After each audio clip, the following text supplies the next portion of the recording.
গল্পের শুরুতেই দেখা যাবে জিয়া নতুন কলেজে ভর্তি হতে এসেছে। হ্যাঁ বন্ধুরা, এমনটাই দেখতে পাবেন। বিস্তারিত জানতে ভিডিওটি না টেনে সম্পূর্ণ দেখতে থাকুন। জিয়া প্রথম কলেজে এসেই জিয়াংশুর সঙ্গে ধাক্কা খেয়ে যায়। ধাক্কা খেয়ে যাওয়ার পরে জিয়া তাকে দেখে পছন্দ করে ফেলে।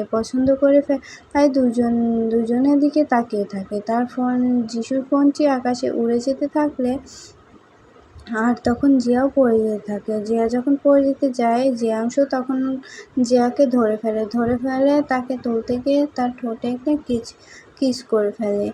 জিয়া তো খুব খুশি হয়ে যায়, কারণ জিয়াংশু তার ছোটবেলার ক্রাশ ছিল। তার সঙ্গে হঠাৎ কলেজে এইভাবে দেখা হয়ে যাবে আর তার সঙ্গে এরকম কিস হয়ে যাবে সে ভাবতে পারেনি।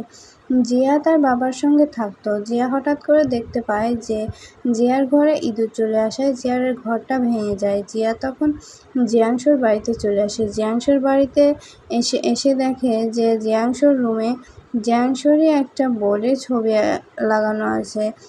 জিয়া তখন জানতো না যে এটা জিয়াংশুরই বাড়ি। জিয়া তখন জিয়াংশুর রুমে যখন ঘুমাচ্ছিল, তখন জিয়াংশু এসে বলে যে তুমি কেন আমার রুমে শুয়ে আছো?